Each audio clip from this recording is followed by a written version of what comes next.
فتحها ببطء وهو مستني يشوف جواها ايه، بس اول ما القماشة اتفكت ملامح وشه بدأت تتغير. جوه القماشة دي كان في حاجة غريبة، شعر مقصوص، ورق كان مكتوب عليه طلاسم وحاجات غريبة، كأن حد عامل حاجة مقصودة بعناية. السلام عليكم ورحمة الله وبركاته. أنا أحمد أيوب بتاع قصص، ودي قصة جديدة. للأسف القصة اللي هنحكيها النهاردة بتحصل كتير في مصر وبالذات في مناطق الأرياف، فخد بالك معايا وركز في القصة دي لأنها حاجة يعني محزنة شوية. مش عايز أطول عليك أكتر من كده، حط سماعتك الجميلة ويلا بينا نخش في أحداث القصة.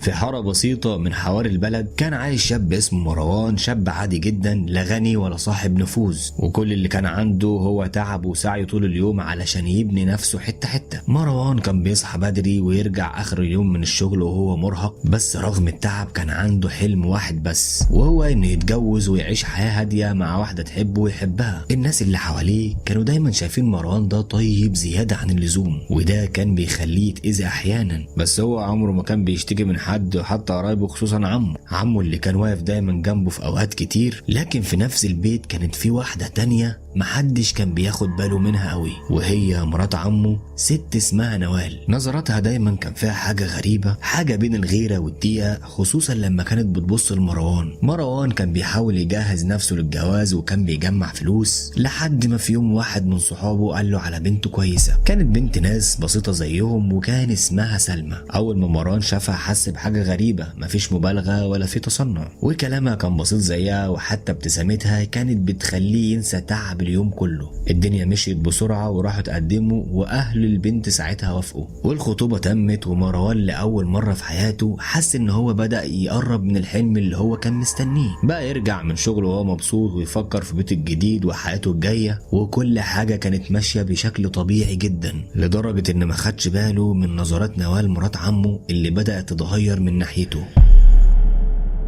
وفي يوم من الايام وهو قاعد في بيت عمه، نوال دخلت عليهم فجأة وقالت له بنبرة فيها عتاب واضح: ايه يا مروان، يعني مفكرتش يعني في بنت عمك؟ مروان بص لها بهدوء وهو مستغرب: هي خلي بالك زي اختي يا طنط، وانا يعني مفكرتش في الموضوع ده خالص. نوال سكتت لحظة وقتها، بس نظراتها بدأت تتغير وقالت بابتسامة باهتة: ايوه يعني ايه زي اختك؟ الكلمة خرجت منها بس واضح انها كان جواها حاجة تانية خالص. من اليوم ده الجو بدأ يتغير، ومروان ما خدش باله في الاول، ولكن حاجات صغيرة بدأت تحصل، مشاكل بسيطة بينه وبين سلمى من غير اي سبب واضح، سوء تفاهم على كلام تافه، وتوتر غريب في المكالمات، حاجات يعني مش شبههم خالص. وهو كان دايما يحاول يصلح ويقنع نفسه ان دي ضغوطه وخلاص هتعدي، لكن الحقيقة كانت لسه ما ظهرتش. كل حاجة بهدوء، حياة مروان وحياة سلمى من غير ما حد يحس بيها. مروان في الوقت ده كان داخل على ايام هتغير حياته كلها. اليوم اللي كان مروان مستنيه من سنين اخيرا جه. الفرح كان بسيط على قد حالهم بس مليان فرحة حقيقية، والناس اللي حواليه كانت مبسوطة جدا عشانه. وهو واقف جنب سلمى كان حاسس ان كل التعب اللي فات ليه معنى، ولاول مرة يحس ان هو بقى عنده بيت بجد مش مجرد حلم. الليلة عدت بسرعة والزغاريط والكلام كانوا مالين المكان، ومروان كان شايف مستقبله قدامه واضح وبسيط: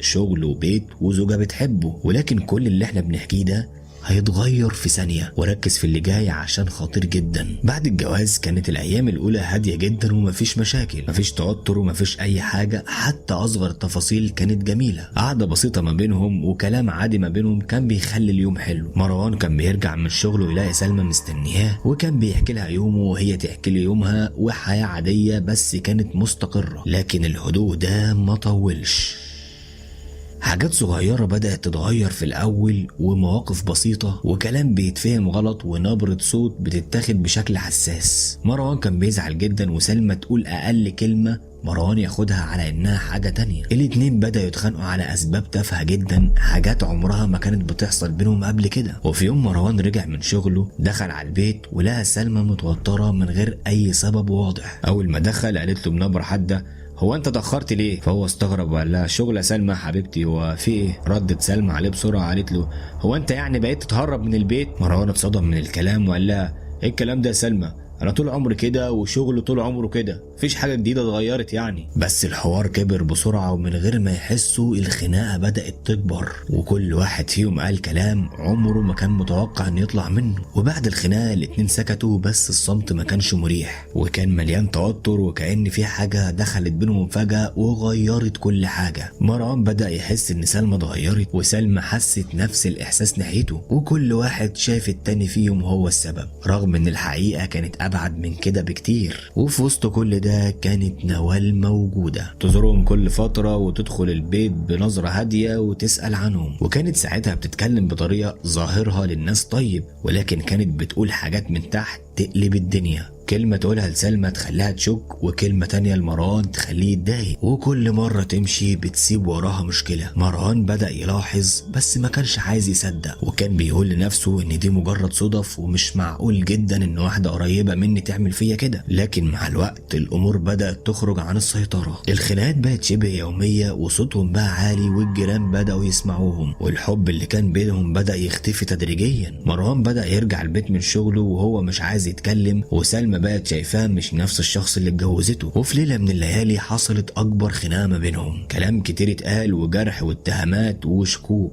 وفي لحظة غضب سلمى قالت جملة أنهت بيها كل حاجة: أنا يا مروان مش مرتاحة معاك. الجملة نزلت على مروان كأنها ضربة، سكت وبصلها ومردش، ولكن كان من جواه حاجة اتكسرت، ومن الليلة دي حياتهم ما رجعتش زي الأول. مروان ما كانش فاهم اللي بيحصل ده، وإن ده مش طبيعي، وإن حد شكله واقف ورا كل ده. بعد الليلة اللي قالت فيها سلمى إنها مش مرتاحة، كل حاجة ما بينهم بدأت تنهار واحدة واحدة، مفيش كلام كتير بقى ما بينهم، ولو اتكلموا حتى بيبقى خناق. ومروان بقى ساكت أغلب الوقت وقعد لوحده، وكان بيحاول يفهم ايه اللي حصل وايه اللي بيحصل، وازاي حياته اتقلبت بالشكل ده، وهو نفسه مش فاهم هو غلط في ايه وليه كل حاجة باظت فجأة كده. الأيام عدت والضغط زاد والخناقات زادت، لحد ما القرار اللي مروان ما كانش عايز يوصل له حصل. الانفصال تم وكل واحد رجع لحياته، بس الحقيقة إن مروان مرجعش زي ما كان، بالعكس بقى الوضع أسوأ بكتير، وكان قاعد لوحده والبيت فاضي، مفيش صوت فيه غير أفكاره، وكل ركن في البيت كانت بتفكره بحاجة كانت ومشيت. ومش بس نفسيا،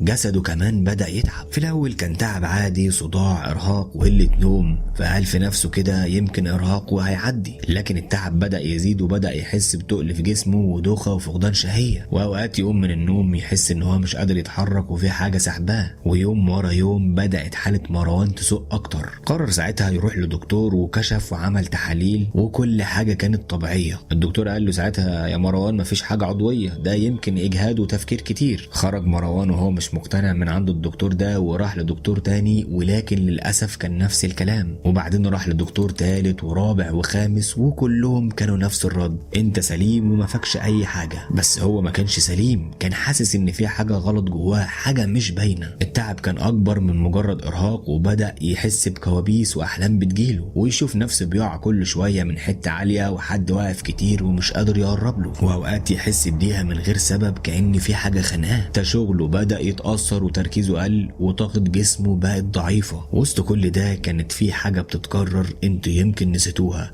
وهي مرات عمه نوال. كانت تظهر بحياته بشكل غريب كل شوية، وتبصله بنظرات غريبة وتسأل عليه، وكأنها عارفة حاجة هو مش فاهمها. ومرة قالت له: مالك يا مروان، شكلك تعبان يعني شوية. رد عليها بتعب وقال لها: مش عارف والله مرات عمي، مش عارف، انا رحت لكل الدكاتره ولكن ما فيش حاجه باينه. ابتسمت ابتسامه خفيفه وقالت له: ربنا يعافيك، ومشيت. بس نظرتها فضلت في دماغ مروان. مع الوقت مروان بدا يفقد الامل، لا علاج نافع ولا دواء ولا حياه مستقره، وكل حاجه حواليه بتقع واحده واحده، لحد ما في يوم حس ان هو لازم يروح مكان هادي لوحده ويفكر يمكن يلاقي اجابه. وساعتها راح اقرب مكان لقلبه كان بيروحه، وهي المقابر. وانا بقول اقرب مكان لقلب مروان لان للاسف والد مروان كان متوفي. راح ساعتها مروان المقابر، مكان هادي وساكن مفيش فيه غير صوت الهوا. مشي بين القبور لحد ما وصل لقبر ابوه، قعد قدامه وسكت شويه، وبعدين بدأ يتكلم. مروان بدأ يحكي كل اللي جواه وكل التعب اللي حصل له، كأنه بيشكي لحد قدامه. رفع ايده ودعا، والأول مرة يحس ان هو بيطلب حاجة بصدق. كان ساعتها بيدعي ان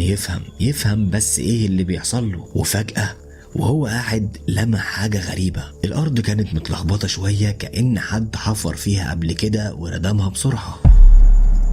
مروان وقف وبص كويس، واحساس جواه قال له ان في حاجه مش طبيعيه. ركع على الارض وبدا بايده يزيح التراب بهدوء. في الاول ما كانش فيه اي حاجه، ولكن بعد شويه ايده خبطت في حاجه صلبه. وقف لحظه وقال له بدا يدق اسرع، وبعدين كمل حفر لحد ما ظهرت حاجه ملفوفه في قماشه قديمه. طلعها بايده وهو مش فاهم ايه ده، بس احساسه بدا يقول له ان اللحظه دي هتغير كل حاجه. مروان كان ماسك الحاجه اللي طلعها من تحت التراب وايده بتترعش، وقلبه بدا يدق بسرعه غريبه. القماشه دي كانت قديمه ومربوطه باحكام. فتحها ببطء وهو مستني يشوف جواها ايه، بس اول ما القماشه اتفكت ملامح وشه بدأت تتغير. جوه القماشة دي كان في حاجة غريبة، شعر مقصوص، ورق كان مكتوب عليه طلاسم وحاجات غريبة، كأن حد عامل حاجة مقصودة بعناية. مروان سكت وبص للحاجة اللي في ايده، وكل حاجة بدأت تظهر قدامه. المشاكل اللي حصلت فجأة، والخناق اللي ملوش سبب، وحتى المرض اللي ملوش أي أسباب. والجملة الوحيدة اللي طلعت منه ده معمول عمل يعني. الإحساس كان صعب جدا على مروان، وصدمة ووجع في نفس الوقت. ازاي وليه ومين يعمل فيه كده؟ الأسئلة كلها كانت بتجري في دماغه، ولكن الإجابة كانت قريبة، أقرب مما يتخيل. مروان قام من مكانه وهو ماسك الحاجة وخرج من المقابر بسرعة، لأن أخيرا لقى الخيط اللي كان تايه منه. فضل طول الطريق بيفكر لحد ما اسم واحد بدأ يثبت في دماغه، نوال. وده ما كانش مجرد شك، ده كان احساس قوي جدا. طلع من المقابر على طول وما استناش، وطلع على طول على بيت عمه. البيت كان مفتوح ساعتها، ودخل وما كانش قدامه غير هدف واحد. نوال كانت قاعده جوه، واول ما شافته قالت باستغراب: مالك يا مروان؟ فيك ايه؟ فهو ما ردش ساعتها عليها، بس رمالها الحاجه على الترابيزه. نوال بصت عليها وسكتت، والسكون كان كفايه، وزي ما بيقولوا السكوت علامه الرضا. مروان صوته طلع وهو مليان غضب: ايه ده؟ نوال ما ردتش، فقرب منها خطوه ورا خطوه وقال بصوت اعلى: انت عملت فيا كده ليه؟ نوال فضلت ساكته وبصت له بنظرات ما فيهاش انكار، لا بالعكس، دي اقرب حاجه للاعتراف. وقالت له بهدوء غريب: عشان ظلمتني يا مروان. فبص لها نظره غريبه وقال لها: ظلمتك؟ هو انا عملت لك ايه اصلا؟ بدات تقرب شويه عليه وقالت له: بنتي يا مروان، بنتي اللي ما كانش حد عايز يتقدم لها، وكان كله شايفها اقل منك، وانا كنت عايزاك ليها يا مروان، وكنت عايز افرح بيها، وانت بكل بساطه رفضت. فبص لها مروان بكل غضب وقال لها: طب دي اصلا مش حاجه غصب، وانا عمري اصلا ما عشمتك بحاجه، ولا حتى عشمت بنتك. فنوال قالت له بصوت اهدى: بس انا يا مروان كنت شايفه ان ده حقها، ولما شفتك بتخطب غيرها قلبي بدا يتحرق، وقلت لازم ادوقك من نفس الكاس اللي انا دقته. الصمت بدا يحل في المكان، ومروان بص لها وقال لها: يعني انت عملت كل ده وفي الاخر تدمريني بدون اي ذنب ولا وجع حق؟ نوال ردت عليه وقالت له: انا ما كنتش عايز ابعدك عنها يا مروان، وكنت عايز اعلمك درس عشان تفهم، ولكن الامور كبرت وخرجت عن السيطره. مروان قال لها: كبرت بس؟ ده انت خربت بيتي ودمرتيني. حسبي الله ونعم الوكيل فيك يا شيخ، ليه تعملي في واحد كده؟ ليه تدمر حياتي من قبل ما ابداها؟ نوال سكتت وبدات تبص بعينيها بعيد، كأنها عرفت بحجم اللي عملته، ولكن برضه كانت مصرة على كلامها. مروان حس ان الكلام مش هيغير حاجة، والوجع اللي جواه اكبر من اي مواجهة. بص لها اخر نظرة قبل ما يمشي وقال لها: انت مش بس ظلمتيني، انت كسرتيني. وسابها ومشي. اول حاجة عملها مروان بعد ما طلع من عندها ان هو راح لشيخ معروف وحكى له كل اللي حصل معاه. الشيخ قال له: يا ابني انت اتأذيت وربنا كشف لك السبب، وده اهم من اي حاجة. بدأ معاه مرحلة العلاج وفك العمل وقراءة ودعاء، وكل حاجة في الاول كانت صعبة، بس مروان كان متمسك بأي أمل. ومع الوقت حالته بدأت تتحسن، والتعب قل، ونومه بقى أهدى، ونفسه رجعت له شوية بشوية. وبعد فترة بدأ ياخد قرار أصعب، وهو إنه يروح لسلمى. مروان راح لحد بيت سلمى، وقف قدام باب بيتها وكان متردد، ولكنه خبط الباب. سلمى فتحت، وأول ما شافته سكتت واستغربت، وفي لحظة كل الذكريات بدأت ترجع. مروان دخل وقال لسلمى بهدوء: أنا يا سلمى عرفت كل حاجة. قعدوا واتكلموا وحكى لها كل اللي حصل لحد الليلة إياها. في الأول سلمى كانت مستغربة، بس مع الكلام بدأت تفهم، وبدأت تربط بين اللي كانوا حاسين بيه وبين اللي حصل فعلا. السكوت بينهم المرة دي ما كانش خناق، كان تفاهم. الايام عدت ومع القرآن والدعاء الامور بينهم بدأت ترجع، ما كانش بسرعة يعني ولكن كان خطوة خطوة لحد ما بدأوا يرجعوا من جديد. مش احسن حاجة ولكن واحدة واحدة. مروان ساعتها اتعلم درس عمره ما ينساه، ان مش كل الاذى دايما يجي من الغريب، ساعات بيبقى اقرب الناس ليك هو اخطرهم. وبكده تكون قصة النهاردة خلصت. يا رب تكون عجبتكم ويا رب تكونوا كمان خدتوا درس منها. خلي بالكم من نفسكم وحرصوا من اقرب الناس ليكم، وطبعا مش كل الناس اللي حواليكم مؤذيين او كل الناس القريبين منك مؤذيين. وعايزك برضو في التعليقات تكتب لي لو حصل معاك حاجة زي كده او حصل مع صاحبك او اي حد يقرب لك. اشوفكم في قصة جديدة على خيرة الله، والسلام عليكم.